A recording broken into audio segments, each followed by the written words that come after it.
ನಾನೇನು ಸಾವಿರಾರು ರೂಪಾಯಿ ಕೇಳ್ತಾ ಇಲ್ಲ, 500 ರೂಪಾಯಿ, ಜಸ್ಟ್ 500. ಹೊರಗಡೆ ಹೋಗೋದಕ್ಕೆ ಕ್ಯಾಬ್ ಬೇಡ, ಆಟೋ ಕೂಡ ಪೇ ಮಾಡಕ್ಕೆ ನನ್ನ ಹತ್ರ ದುಡ್ಡಿಲ್ಲ ಗೊತ್ತಾ.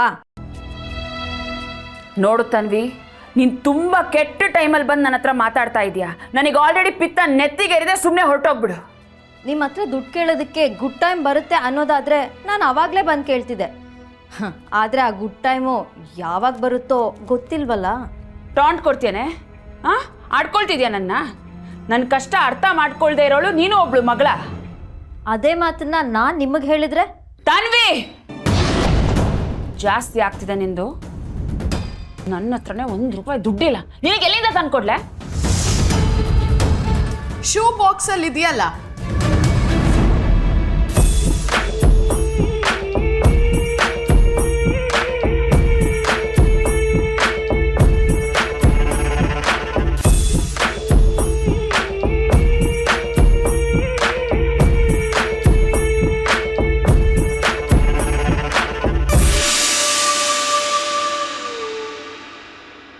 ಶೂ ಬಾಕ್ಸಲ್ಲಿ ಇಟ್ಟಿರೋ ದುಡ್ಡನ್ನ ಏನ್ ಮಾಡಿದ್ರಿ ಮಮತಾ ಅವ್ರೆ?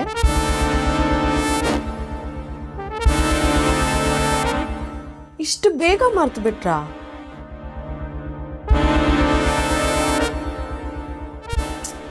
ಪಾಪ ಮಗಳು ದುಡ್ಡು ಕೇಳ್ತಿದ್ದಾಳೆ, ಹೋಗಿ ತಂದ್ಕೊಡಿ.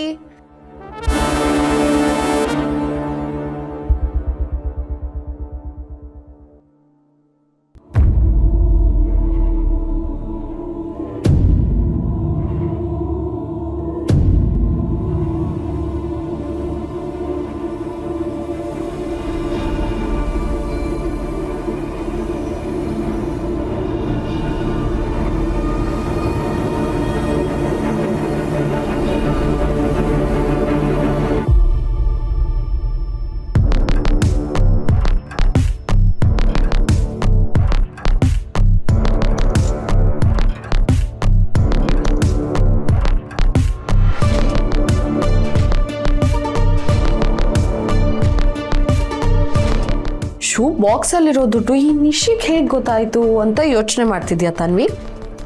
ಸುಮ್ಮನೆ ಮಾಮ್ ಜೊತೆ ಆಟ ಆಡ್ಬೇಡ ನಿಶಿ. ಅವ್ರು ಆಗಲೇ ಕೋಪದಲ್ಲಿದ್ದಾರೆ, ಆಮೇಲೆ ಅವ್ರ ಹತ್ರ ಸರಿಯಾಗಿ ಬೈಸ್ಕೊಂತೀಯ ಅಷ್ಟೇ.